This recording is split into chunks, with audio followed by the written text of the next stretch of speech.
वैसे तो बॉलीवुड का एक सेशन है, लेकिन ज्योतिरादित्य सिंधिया जी अगर सही समय पर बॉलीवुड में जाते तो शायद शाहरुख खान और आमिर खान को भी फेल कर जाते। ये वो कह रहे हैं जो वहाँ होके आ रहे हैं। लेकिन मुझे कोई फिल्म नहीं मिली। खैर, शुरुआत करते हैं। सबसे पहले मध्य प्रदेश में जो भारतीय जनता पार्टी की शानदार जीत हुई है उसमें आपका भी श्रेय है, क्योंकि आपने कई सारी करीब 80 रैलियां की, रोड शो किए, और मालवा का जो बेल्ट है, मालवा और चंबल का, हालांकि बुंदेलखंड में भी काफ़ी सक्रियता दिखाई दी, लेकिन सबसे ज़्यादा सफलता वहाँ पर मिली। और मध्य प्रदेश में जो भारतीय जनता पार्टी को 163 सीट मिली है, उसके लिए सबसे पहले आपको बहुत बहुत बधाई। बहुत बहुत धन्यवाद। धन्यवाद मनोज, बहुत धन्यवाद। ये चमत्कार कैसे हुआ? ये साफ साफ तौर पर अगर मैं कहूँ तो इसका एकमात्र श्रेय अगर जाता है तो प्रधानमंत्री नरेंद्र मोदी जी का नेतृत्व को जाता है। जो परिवर्तन मध्य प्रदेश में केंद्र सरकार की नीतियों के आधार पर, राज्य सरकार की नीतियों के आधार पर, जो डबल इंजन की सरकार है, उसका वास्तविकता एक परिवर्तन हमने ज़मीन पर मध्य प्रदेश में देखा है। जिस मध्य प्रदेश में बीएसपी का मुद्दा बहुत चलता था, बिजली, सड़क और पानी, बिजली का अभाव, सड़क दिखते नहीं थे, पानी मिलता नहीं था। आज उसी प्रदेश में जहां 5000 मेगावाट की बिजली का उत्पादन था, आज 29,000 मेगावाट बिजली का उत्पादन है। जहां केवल 44,000 किलोमीटर की सड़कें थीं, वहां आज 5 लाख किलोमीटर की सड़कें, गड्ढे बिना। और जहां सिंचाई के साधन की क्षमता 7,65,000 हेक्टेयर की भूमि सिंचित थी, आज वहाँ 48 लाख हेक्टेयर की भूमि सिंचित है। तो ये एक अंग्रेज़ी में कहते हैं इंक्रीमेंटल परिवर्तन नहीं, लेकिन एक मॉन्यूमेंटल परिवर्तन हो पाया है। 1,30,00,000 लोगों को गरीबी के दर से मध्य प्रदेश में उठाया गया है। किसान सम्मान निधि की राशि, उसमें मध्य प्रदेश सरकार की 6,000 रुपये अतिरिक्त, मतलब 12,000 रुपया हर किसान को। एक एक योजना जो जन कल्याणकारी योजना रही है, लाडली बहना योजना रही है, अनेक योजनाएं रही हैं, वो परिवर्तन लाई है मध्य प्रदेश के 8 करोड़, 8.5 करोड़ की आबादी में। और प्रधानमंत्री जी का विश्वास, प्रधानमंत्री जी का दृढ़ संकल्प, प्रधानमंत्री जी का नेतृत्व, उसी से ये नतीजा संभव हो पाया है। और उसी के साथ साथ भारतीय जनता पार्टी का एक एक कार्यकर्ता को भी मैं धन्यवाद अर्पित करना चाहता हूं, जिन्होंने जी जान लगाकर ये नतीजा संभव करवाया है। अगर काऊ बेल्ट का जिक्र किया या हिंदी पट्टी की बात की जाए तो वाकई मध्य प्रदेश अपने आप में एक उदाहरण है, क्योंकि दक्षिण में देखने को ये मिलता है, या फिर बंगाल में हमने देखा जिस तरीके से वामपंथी दलों का असर रहा, लेकिन 20 साल बाद भी एक उसी पार्टी की सरकार वापस आती है जो 20 साल से सत्ता में बनी हुई है, और जितनी सीटें अब तक मिली हैं उससे ज़्यादा सीटें मिलती हैं। लेकिन ये कहा जाता है कि साहब डबल इंजन की सरकार है। लाडली बहना का जिक्र किया जाता है, लेकिन लाडली बहना लाने वाले शिवराज सिंह चौहान है, तो वो जो दूसरा इंजन था, क्या वो एक्सपायरी डेट हो चुकी थी उसकी, या फेल हो गया, या रास्ते में अटक गया? जो डबल इंजन की सरकार है, उस सरकार ने परिवर्तन लाया है, जिसके आधार पर जनता का विश्वास, जनता का आशीर्वाद वर्तमान में ही और में भी भारतीय जनता पार्टी के साथ रहा है। और जैसे मैंने कहा कि प्रधानमंत्री जी का नेतृत्व रहा है प्रदेश में, प्रदेश सरकार का भी नेतृत्व, शिवराज सिंह जी का भी नेतृत्व रहा है। लेकिन ये निर्णय प्रधानमंत्री जी, गृह मंत्री जी, पार्टी अध्यक्ष, स्थानीय स्तर पर हमारे सभी विधायक मिलकर लेते हैं, और जो निर्णय लिया जाता है पार्टी में वो सर्वोप्रिय होता है, सरमाथे होता है। और मोहन यादव जी को मुख्यमंत्री बनाया गया है, ज़मीनी व्यक्ति हैं, ज़मीनी लड़ाई लड़ी है उन्होंने, 3 बार विधायक बने हैं, उज्जैन में भी बहुत परिवर्तन लाया है, पूर्व में मंत्री रहे हैं। मेरा सौभाग्य मुझे मिला है उनके साथ कई विषयों पर, जब मंत्री थे, उनके साथ मिल के काम करने के लिए। जो उनकी सकारात्मक शैली है, उनकी एक क्रियान्वयन क्षमता है, मुझे पूर्ण विश्वास है कि उनके नेतृत्व में मध्य प्रदेश आगे नहीं बढ़ेगा, बहुत तेज़ी से आगे बढ़ेगा और उसी परिवर्तन की लहर को हम अगले 5 साल में और तीव्र गति प्रदान करेंगे। शायद अपने श्रोता और दर्शकों को मैं बता दूं, उनको इस बात की जानकारी नहीं है कि सिंधिया जी भी, हालांकि उन्होंने कभी जातिवाद की राजनीति नहीं की है, लेकिन सिंधिया जी भी पिछड़े वर्ग से आते हैं और भारतीय जनता पार्टी को एक पिछड़े वर्ग का चेहरा चाहिए था। चर्चा ये भी चल रही थी कि जो तमाम मुख्यमंत्री के चेहरे हैं उसमें आपको भी चेहरे के तौर पर देखा गया, लेकिन जब ये बहस चल रही थी, चर्चा चल रही थी, अफवाहें उड़ रही थी, उस वक्त आप अपने मंत्रालय में बैठ के फाइल खंगाल रहे थे। नहीं, देखिए, मैंने तो मनोज, आप मेरे साथ कैंपेन में भी थे, आपने मुझे कई बार इंटरव्यू किया है। 2013 में भी ये प्रश्न मुझसे किया गया था, 2018 में भी प्रश्न किया गया था, 2018 में तो पोजीशन भी किया गया था मुझे, 2023 में भी आपने मुझसे यही प्रश्न कहा और मैंने सदैव कहा है कि जो खून मुझ में है, मेरे पूज्य पिताजी का, मेरी आजी अम्मा का, कुर्सी के साथ मोह और कुर्सी की दौड़ में ये परिवार कभी भी नहीं रहा है। और मैंने कैंपेन के पहले दिन नहीं, लेकिन उसके कई महीने पहले ही आपके इंटरव्यू में भी कहा था कि मैं इस दौड़ में नहीं हूँ, तो कृपा करके आप मुझे इस दौड़ से अलग रखिएगा। और इसलिए जिस दिन कैंपेन समाप्त हुआ, 17 तारीख को मतदान था, 17 तारीख से ही मेरा दोनों मंत्रालयों का दौरा, पार्टी के द्वारा जो जिम्मेदारी दी गई थी विकसित भारत संकल्प यात्रा का, उसका दौरा पूर्ण रूप से मैंने शुरुआत कर ली थी, क्योंकि 1-2 महीने हम लोग मंत्रालय को भी ठीक से नहीं देख पाए थे, क्योंकि हम लोग तो मध्य प्रदेश में बैठे हुए थे। तो जितनी भी मेरी एडवाइजरी ग्रुप्स की मीटिंग्स थी, उसी के तहत एयरपोर्ट का निरीक्षण, अयोध्या का एयरपोर्ट का निरीक्षण मैंने किया, ग्वालियर के एयरपोर्ट का निरीक्षण किया, उसके बाद दक्षिण भारत में बंगलुरु का दौरा था, एयरक्राफ्ट कंपनीज़ के साथ वहाँ मुलाकात हुई, उसके बाद राजामुंदरी का एयरपोर्ट का शिलान्यास हुआ। तो मैं तो अपने काम पे लग गया हूँ, क्योंकि मेरा धर्म मेरा कर्म है और मेरा धर्म मेरा काम है, और जो जिम्मेदारी आपको दी गई है उस जिम्मेदारी का निर्वाह करो आप, और उस जिम्मेदारी का निर्वाह करते हुए अपनी जिम्मेदारी को निभाओ। यही इस परिवार की सदैव प्रथा रही है। चूँकि आप एक पिछड़े वर्ग का चेहरा भी हैं और कांग्रेस में अब उस तरीके से कोई युवा दिखाई नहीं देता है। तमाम कांग्रेस के नेता आपसे बात भी करते होंगे, कार्यकर्ता भी आपसे बात करते होंगे, हमसे भी बात करते हैं। वो ये कहते हैं कि यार ऐसा लग रहा है मध्य प्रदेश में पार्टी अनाथ सी हो गई है। अगर ज्योतिरादित्य सिंधिया कांग्रेस में होते तो शायद ये दशा नहीं होती और भविष्य में भी हमारी संभावनाएं बढ़ जाती। देखिए, मुझे तो आश्चर्य है कि जहाँ नाथ है वो कह रहे हैं अनाथ है। अब यही वास्तविकता हो गई है कांग्रेस की। पर मैं अपने अतीत में समय व्यर्थ न करना नहीं चाहता। और दूसरी बात कि प्रजातंत्र में जैसे क्रिकेट के मैदान पे एक टीम की जीत होती है, दूसरी टीम की हार होती है। हमें क्रिकेट के मैदान में, मैं खिलाड़ी रहा हूँ तो क्रिकेट के मैदान में सिखाया जाता है कि a sport is a sport, there is always the victor and the vanquished. कोई जीतता है, कोई हारता है, पर स्पोर्ट्समैन स्पिरिट सदैव होना चाहिए। जब हम जीते हैं तो ये समय नहीं, मैं मानता हूँ कि किसी और पार्टी या किसी और विपक्षी दल के ऊपर मैं इस समय में कोई गलत टिप्पणी करूँ, वो मेरा स्टाइल है। कांग्रेस ने अपनी लड़ाई लड़ी, भाजपा में अपनी लड़ाई लड़ी, जनता ने आशीर्वाद भाजपा को प्रदान किया। मैं जनता के समक्ष में नतमस्तक हूँ और कांग्रेस को मैं शुभकामनाएं देता हूँ। तमाम राजनीतिक पार्टियां अपने समय के हिसाब से अगर अपने आप को बदल दें तो कहा जाता है कि ये बेहतर होता है। जब यूपीए की सरकार थी और नए युवाओं को सरकार में लेकर आए थे, उस समय उनको पद तो दे दिए गए थे लेकिन उस तरीके से अधिकार नहीं दिए। और यही कारण है कि आप सहित कई सारे युवा राज्य मंत्रियों ने ये बात रखी थी कि हमें मंत्री तो बना दिया गया लेकिन हमें स्वतंत्रता के साथ काम नहीं करने दिया जा रहा। उसके बाद पीढ़ी परिवर्तन की कोशिश की गई लेकिन कहीं ना कहीं संक्रमण आया। ठीक वैसा ही अब बीजेपी में हो रहा है, पीढ़ी परिवर्तन किया जा रहा है। और उस पीढ़ी परिवर्तन के तहत वो नेता जो 15 साल से, 17 साल से या 20 साल से सत्ता में हैं, उनसे कहा जा रहा है कि थोड़ा पीछे वाली सीट पर बैठिए और युवाओं को आगे आने दीजिए।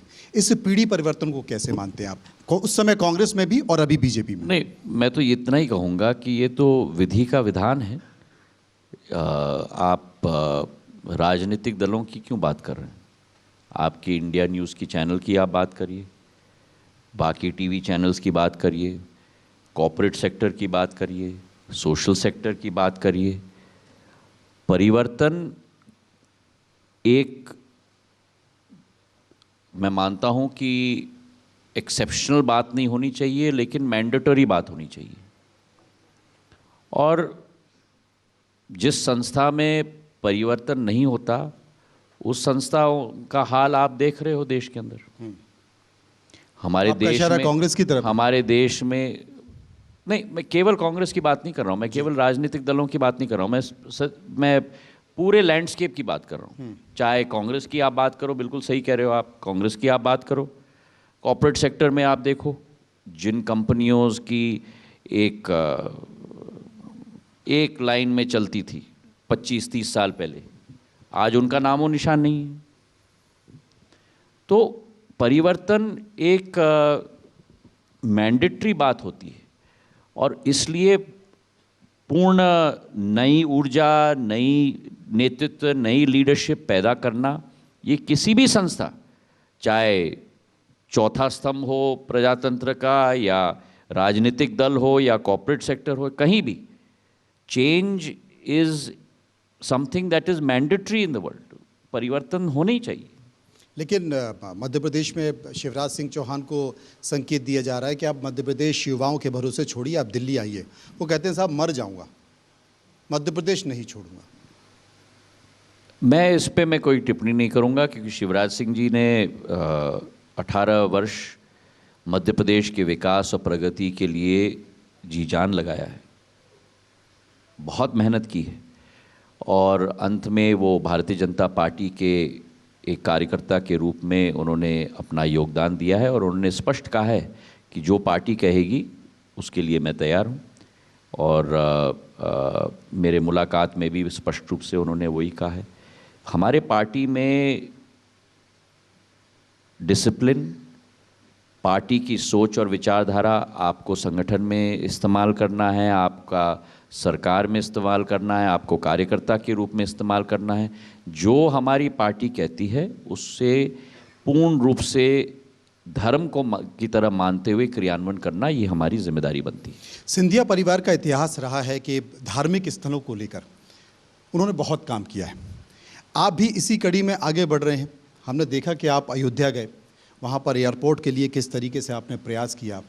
इस दिशा में और क्या क्या काम होने वाले, क्योंकि जिस तरीके से राम मंदिर बन रहा है, एयरपोर्ट का विकास हो रहा है, तमाम धार्मिक स्थलों का उन्नयन हो रहा है, महाकाल हमने देखा, ओमकारेश्वर हमने देखा, हमने बनारस देखा, काशी देखा, कितना संकेत जाता है देश के लिए। देखिए, देश में मैं मानता हूँ कि थोड़ा अध्यात्म में मेरी रुचि और मेरा विश्वास रहता है, और मैं मानता हूँ कि सृष्टि का एक चक्र होता है। हर देश का समय आता है, हर देश का समय जाता है। 400-500 साल पहले यही भारत माता पूरे विश्व पर राज करती थी। देश की करीब 25 से 30% जीडीपी भारत का योगदान होता था। आज धीरे धीरे करके प्रधानमंत्री जी के नेतृत्व में उसी लक्ष्य की पूर्ति के प्रति हम लोग अग्रसर हो रहे हैं। आज भारत का मान, सम्मान, पहचान पूरे विश्व में उनके नेतृत्व में जाना जाता है। पर हमारी प्रगति कैसी होनी चाहिए? प्रधानमंत्री जी की सोच है कि हमारी प्रगति आर्थिक रूप से जरूर होनी चाहिए। हम 10वीं बड़ी आर्थिक अर्थव्यवस्था थे 2014 में, आज 5वीं बड़ी अर्थव्यवस्था हैं, और जिस देश ने हमारे ऊपर राज करने की कोशिश की 200 वर्ष, उसको पिछाड़कर हम लोग 6वें नंबर पे छोड़ गए हैं और हम 5वें नंबर पर आ गए हैं। और 2027 तक, मतलब अगले 4 साल 3 साल के अंदर, हम जर्मनी और जापान को भी पिछाड़ के हम लोग 3री बड़ी अर्थव्यवस्था पूरे विश्व में बनने वाले हैं प्रधानमंत्री जी के नेतृत्व में। ये भारत का पथ है जिस पर हम लोग अग्रसर हो गए। मेक इन इंडिया, आत्मनिर्भर भारत, हमारी 10 lakh crore capex programme, roads, highways, airports, ports, हमारी अधोसंरचना में विकास, हमारी फाइनेंशियल हेल्थ, कोविड में जो हमारे लोगों का फाइनेंशियल मैनेजमेंट प्रधानमंत्री जी के नेतृत्व में रहा, पूरे विश्व में सराहा गया। पर ये मैं मानता हूँ कि एक पहलू है उस भारत की नई अवतार की, एक और पहलू है, और वो है हमारी आध्यात्मिक शक्ति का विस्तारीकरण। क्या आप और हम कभी भी कल्पना कर सकते थे कि योग संयुक्त राष्ट्र के बिल्डिंग के प्रांगण में किया जाएगा, जहां 130 देश के प्रतिनिधि उपस्थित होंगे प्रधानमंत्री जी के साथ? आज योग पूरे विश्व में जाना जा रहा है। और वैसे ही भारत की आध्यात्मिक शक्ति, हमारी सांस्कृतिक क्षमता, चाहे आप केदारनाथ बद्रीनाथ की बात करें, चाहे आप काशी विश्वनाथ की बात करें, चाहे उज्जैन महाकाल लोक की बात करें, ओंकारेश्वर की बात करें, चाहे दक्षिण भारत के मंदिरों की बात करें, चाहे अयोध्या की बात करें, और जो आप और हम और 140 करोड़ जनता का एक सपना था, उस सपने को प्रधानमंत्री जी ने अपने संकल्प में परिवर्तित कर दिया। और संकल्प से सिद्धि तक जो संघर्ष उन्होंने किया है, और 22 जनवरी को रामलाला का प्राण प्रतिष्ठा अयोध्या के राम मंदिर में भव्य रूप से भगवान पुरुषोत्तम भगवान राम की पूर्ण रूप से प्राण प्रतिष्ठा वहाँ मनाई जाएगी। और उसके पहले, मैं तारीख आपको आज नहीं दे रहा हूँ, लेकिन उसके पहले अयोध्या की एयरपोर्ट 6,500 स्क्वायर मीटर की, 65,000 स्क्वायर फुट की एरो ब्रिजेस समेत पूर्ण रूप से तैयार होकर देश को प्रधानमंत्री जी समर्पित करेंगे। और केवल एयरपोर्ट नहीं, लेकिन एयरपोर्ट के साथ अयोध्या के लिए फ्लाइट्स भी पूर्ण रूप से अगले साल के जनवरी माह तक प्रचलित भी हो जाएंगे। आपके विभाग नागरिक उड्डयन मंत्रालय के अधिकारी कर्मचारी बड़े परेशान हैं। आप सुबह 9 बजे पहुंच जाते हैं और 6, 7, 8 बजे तक बैठे रहते हैं। तो आपका जो तमाम कई सारे एयरपोर्ट्स बनाए जा रहे हैं, हम जानना चाहते हैं, देश जानना चाहता है कि कौन कौन से एयरपोर्ट्स बनाए जा रहे हैं, क्योंकि ये जानकारी मिल रही है कि आपका जो नागरिक उड्डयन मंत्रालय है वो हवाई जहाज़ की स्पीड से उड़ रहा है।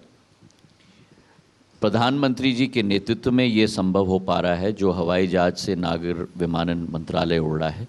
हमारे देश में 74 एयरपोर्ट थे 65 वर्ष में जो बने, 65 वर्ष में 74, मतलब कि एवरेज लगा लो एक वर्ष में एक। पिछले 9 वर्ष में एयरपोर्ट्स, वाटरड्रोम्स और हेलीपोर्ट्स मिलाकर 75 एयरपोर्ट्स, वाटरड्रोम्स और हेलीपोर्ट्स बने हैं। 149 तक उस संख्या को हम ले गए। और आने वाले 5 वर्षों के अंदर जो 149 की संख्या है वो 200 तक हम ले जाएंगे। ये विश्वास आपके दर्शकों के द्वारा आप पूरी देश की जनता को हम लोग दिलवाना चाहते हैं। और जहाँ तक आपने वर्तमान की बात की, अगले 3 माह के अंत तक, मतलब कैलेंडर ईयर 2024 का पहला क्वार्टर, मान लीजिए मार्च के अंत अप्रैल तक, सूरत के एयरपोर्ट का उद्घाटन, टर्मिनल, उसी के साथ अयोध्या का एयरपोर्ट का उद्घाटन, तिरुचिरापल्ली का एयरपोर्ट का उद्घाटन टर्मिनल का, उसी के साथ कोल्हापुर का एयरपोर्ट 250 करोड़ का, पूना का एयरपोर्ट नया टर्मिनल 550 करोड़ का। उत्तर प्रदेश की आप बात करो तो उत्तर प्रदेश के एक राज्य में ही, जहां अयोध्या की मैंने बात कर ली, वहां मुरादाबाद, आजमगढ़, अलीगढ़, श्रावस्ती और चित्रकूट। अभी आपके और हमारे साथी अखिलेश जी मुझे कह रहे थे कि आजमगढ़ का कब खोल रहे हो। अब उनको इस प्रोग्राम से सुनाई देगी कि पहले क्वार्टर 2024 तक एक एयरपोर्ट यूपी में नहीं, 5 एयरपोर्ट कनेक्टिविटी के साथ हम लोग खोलने वाले हैं। उसी के साथ ग्वालियर का एयरपोर्ट 500 करोड़ का, जबलपुर का एयरपोर्ट 421 करोड़ का, और उसी के साथ साथ लखनऊ का नया टर्मिनल 2000 करोड़ का। उसी के साथ साथ आने वाले अक्टूबर नवंबर में 2 बड़े बड़े एयरपोर्ट्स, जो आपका और हमारा और हर देशवासी का सपना है, नवी मुंबई का और जेवर का, वो ऑपरेशनल हो जाएंगे अगले नवंबर तक। जो दोनों शहरों में अब एक एयरपोर्ट नहीं लेकिन 2 एयरपोर्ट हो जाएंगे। और गोवा के अलावा केवल ये 2 शहर में नए एयरपोर्ट अक्टूबर नवंबर 2 एयरपोर्ट बनेंगे। पर 2030 तक ये भी आपके शो पे मैं जनता को संकल्प देता हूँ कि ऐसे 15 शहर होंगे देश में जहां सिंगल एयरपोर्ट नहीं लेकिन ट्विन एयरपोर्ट्स देश के अंदर बनेंगे। और हरियाणा का क्या हुआ, क्योंकि हरियाणा के लिए कार्तिकेय जी संसद में लगातार इस मांग को उठा रहे हैं, हरियाणा के लिए कुछ नहीं देंगे? हरियाणा के लिए भी हम लोग डेवलपमेंट कर रहे हैं। गुड़गांव में हेलीपोर्ट बन रहा है, लेकिन स्पष्ट रूप से मैं बता दूं कि इसमें राज्य और केंद्र दोनों को साथ में मिलना पड़ता है, क्योंकि राज्य सरकार ज़मीन प्रदान करती है और उसी के आधार पर हम लोग एयरपोर्ट्स बना सकते हैं। राज्य सरकार से हमारी चर्चा चल रही है और जो संभव हो हम लोग करने के लिए तैयार हैं। ये आपने तमाम बात, जम्मू का शिलान्यास होगा नवीन एयरपोर्ट टर्मिनल का, जहां वर्तमान में 17,000 स्क्वायर मीटर का है, 40,000 स्क्वायर मीटर का बनने जा रहा है जी। श्रीनगर में आने वाले समय में नया एयरपोर्ट टर्मिनल का 1,000 करोड़ का हम लोग शिलान्यास करने जा रहे हैं। जो वर्तमान में 20,000 का है, वहाँ 70,000 स्क्वायर मीटर मतलब 7 लाख स्क्वायर फुट का एयरपोर्ट बनने जा रहा है श्रीनगर में। उदयपुर और जोधपुर का शिलान्यास एयरपोर्ट का हो चुका है। तो आप ये अनुमान लगा सकते हो कि अगर आपके शो पर बैठकर मैंने 18-20 शहरों का नाम दे दिया है आपको, तो किस तीव्र गति से हम लोग नागर विमानन क्षेत्र में बढ़ने जा रहे हैं। वाकई उस हवाई गति से उड़ रहा है आपका विभाग। लेकिन इस चुनाव प्रचार के दौरान मैंने देखा कि आपके ऊपर बड़ी तीखी टिप्पणी की गई। टिप्पणी किसी और ने नहीं बल्कि जिनके आप करीब होते थे और अभी भी करीब हैं, गांधी परिवार, प्रियंका गांधी ने आपको लेकर टिप्पणी की। उन्होंने कहा कि देखिए साहब, ये कैसे छोड़ के चले गए, गद्दारों जैसी बात की, सिंधिया परिवार पर आरोप लगाया कि ये अंग्रेजों का साथ इन लोगों ने दिया। क्या कहेंगे, कैसे जवाब देंगे, कैसा लगा? कांग्रेस और बीजेपी में फर्क क्या? मुझे कुछ जवाब देने की जरूरत नहीं है, क्योंकि मैंने उस समय ही कह दिया था कि पिछले 3 वर्षों से मैंने बहुत गालियां, बद्दुआ, इतना की श्राप, सब कुछ मैंने अपने छाती पे लिए जी। लेकिन मैंने सदैव माना है कि राजनीति में एक स्तर होना चाहिए, और मैंने ये सदैव माना है कि जवाब अगर मिलेगा इन लोगों को और मुंह तोड़ जवाब मिलेगा, तो मेरे मुंह से नहीं लेकिन जनता के बटन दबाने से मिलेगा। और 2020 में उपचुनाव में इनको जवाब मिल गया था, और 2023 में भी ग्वालियर चंबल की जनता ने और मध्य प्रदेश की जनता ने इनको मुंह तोड़ जवाब दे दिया। ऐसा माना जा रहा था कि बहुत संक्रमण है, क्योंकि ये कहा जा रहा था कि महाराज भाजपा और नाराज भाजपा, इसका असर चंबल में देखा जा रहा है। और इस बार चंबल में बीजेपी साफ हो गई, लेकिन ऐसा हुआ नहीं। माल में भी काफ़ी सीटें मिली और चंबल में भी ऐसी सीटें मिली। तो आप मानते हैं कि ये प्रभाव बरकरार रहा जो 2018 में था? देखिए, उसके बाद फिर 2018 में भारतीय जनता पार्टी को 7 सीट 34 में से मिली थी ग्वालियर चंबल में। इस चुनाव में वो बढ़कर 18 सीट हो गई, तो मतलब कि 2.5 गुना से भी ज़्यादा बढ़ोतरी हुई है। जिस कांग्रेस पार्टी को 26 सीट मिली थी 2018 के विधानसभा के चुनाव में, आज वही कांग्रेस पार्टी 14 सीट तक सीमित हो गई है। तो जनता का निर्णय स्पष्ट है, और जनता का निर्णय विकास के आधार पर, सत्य के आधार पर। उन्होंने कांग्रेस पार्टी के 15 महीने 18 महीने की सरकार देख ली, कांग्रेस की झूठ देख लिया, फरेब देख लिया, भ्रष्टाचार देख लिया, और सदैव के लिए उनका मुंह बंद करने का काम कर दिया। जो कांग्रेस पार्टी 114 सीट पे थी, आज वो घट के 63 सीट पे आ गई है। ये दुर्दशा किसी और ने नहीं, लेकिन कांग्रेस ने अपनी की है, अपने कर कमलों के आधार पर। और हमारे शास्त्रों में लिखा जाता है कि जैसी कथनी और जैसी करनी वैसे ही भरनी, और वही जनता ने जवाब कांग्रेस को दे दिया है। ये कहा जाता है कि जितनी जिसकी हिस्सेदारी उतनी उसकी भागीदारी। 2018 के बाद 2020 आया, 20 में आप बीजेपी में शामिल हुए और मंत्रिमंडल में एक बड़ी संख्या आपकी थी मंत्रियों की। अब फिर से सरकार बन गई है, क्या माना जाए उतनी हिस्सेदारी मिल पाएगी, उतना सरकार में? मैंने आपको बार बार कहा है मनोज, मैं भारतीय जनता पार्टी का कार्यकर्ता हूँ, मैं ना भारतीय जनता पार्टी का नेता हूँ। पर आपके विधायक और कार्यकर्ता इंतजार कर रहे हैं। और वो भी कार्यकर्ता हैं, हम सब भारतीय जनता पार्टी के कार्यकर्ता हैं। जो नेतृत्व निर्णय करेगा उसे सिरमाथे लेकर अपने कार्य के प्रति निष्ठा के साथ काम करना, ये हमारा धर्म है, साफ साफ। हमारे कुछ बॉलीवुड के साथी भी आए हुए हैं, और मुझे लगता है कि आपकी फिटनेस आपकी दिनचर्या भी उससे कहीं कम नहीं है। आखिर क्या करते हैं आप ऐसा अपने आप को फिट रखने के लिए, अपने आप को स्वस्थ रखने के लिए? क्योंकि सुबह 9 ये से प्रश्न तो मुझे आपसे करना चाहिए। मैं तो कुछ कर ही नहीं रहा हूँ। आप क्या करते हैं ये बताइए। मैं मैं आपको फॉलो कर रहा हूँ बस।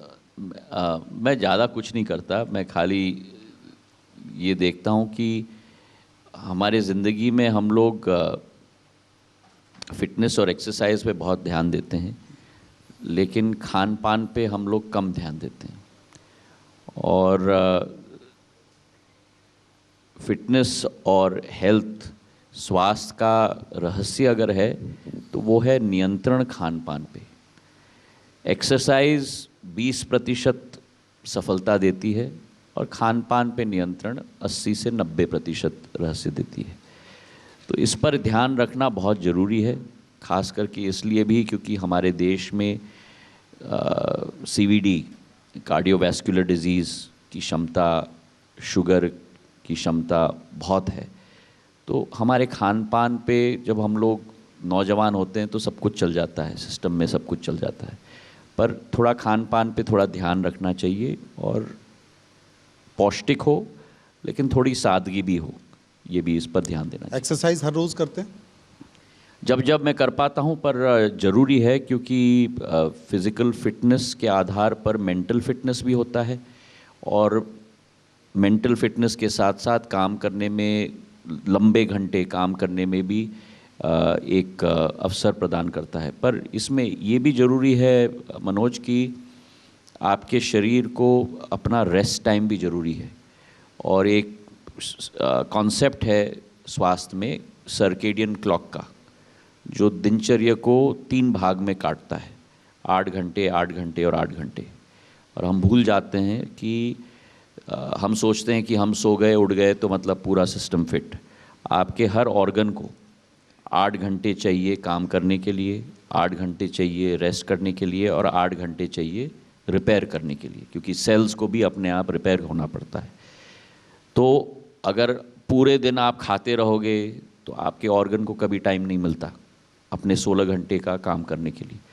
तो इन कॉन्सेप्ट्स को भी हम लोगों को अपने जीवन में रखना चाहिए। इसलिए, और ये पुराने कॉन्सेप्ट्स हैं हमारे देश में। पुराने ज़माने में जब ये बिजली नहीं होती थी, तब किसान सुबह सूर्य के पहले किरण के साथ 4 बजे, 4:30 बजे उठ जाता था और रात्रि भोजन जैसे जैन समाज करती है, जी जी, सूर्यास्त के पहले 5-6 बजे करके हम लोग सो जाते थे और वो समय मिल जाता था बॉडी और सिस्टम को पूरे अपने आप को रिचार्ज करने के लिए।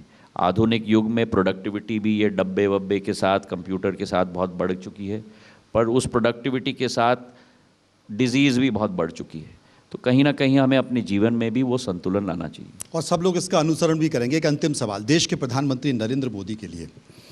नरेंद्र मोदी की उम्र के बारे में सबको पता है, लेकिन लगता नहीं है उनकी जो फिटनेस है, जिस तरीके से वो काम करते हैं, वो आज यहाँ देखते हैं फिर कल कहीं और दिखें। वो बताते हैं कि अपने ऑफिस में भी वो उतना समय देते हैं। भारतीय राजनीति की दशा और दिशा दोनों अगर किसने बदली है तो देश के प्रधानमंत्री नरेंद्र मोदी ने बदली है। और ये भी कहा जा रहा है कि 2024 कहीं गया नहीं है, वो भी इस बार ऐसी संभावना, तमाम राजनीतिक पंडित इस बात का जिक्र कर रहे हैं कि 300 पार। तो ये जो एक नया युग लेकर आए हैं देश के प्रधानमंत्री, उनके बारे में प्रधानमंत्री क्या? नरेंद्र मोदी जी जैसे एक नेतृत्व शायद इस देश में शताब्दियों बाद मिला है, जिनका एकमात्र संकल्प है और वो है भारत को विश्व गुरु के रूप में स्थापित करना। और जैसे आप और हम, और मैं ये इस्तेमाल कर रहा हूँ ये शब्द क्योंकि मैं मानता हूँ कि हम लोग सब सुबह उठ के पहले पूजन करते हैं। प्रधानमंत्री जी के लिए अपना पूजन माँ भारती है और दिन और रात माँ भारती की सेवा में उस लगन के साथ रखते हैं। और मैंने अपने जनसेवा के इतिहास में, जो अब मुझे भी 20 साल हो गए हैं और जो बचपन से मैंने देखा है 13 साल की उम्र से, ऐसा नेतृत्व मैंने अपने देश में नहीं, मैंने तो पूरे विश्व में नहीं देखा, जिस संकल्पता के साथ और टारगेट ओरिएंटेड, मतलब हर एक चीज़ का time limit, time table, delivery, execution. ये नहीं कि हम लोग केवल शिलान्यास करें, पर उसका उद्घाटन कब होगा, लोकार्पण कब होगा, जनता को कब समर्पित करेंगे? और जनता को समर्पित करने के बाद भी कहानी वहाँ समाप्त नहीं होती प्रधानमंत्री जी के साथ। उसका लाभ मिल रहा है कि नहीं? सर्विस क्वालिटी लेवल्स क्या हैं जो कॉरपोरेट सेक्टर में शब्दावली का इस्तेमाल होता है? की performance indicators, KPIs, SLA, service level assurances, ये सारे कॉन्सेप्ट्स का उपयोग प्रधानमंत्री जी अपने एक एक मंत्रालय में करते हैं और इस पर पूरी पैनी नज़र रखते हैं, जिसके आधार पर ये मॉन्यूमेंटल चेंज हम लोग भारत में देख पाएं। आपने ITV नेटवर्क से बात की, आपका बहुत बहुत शुक्रिया। For more such videos, subscribe to the NewsX YouTube channel, hit the bell icon.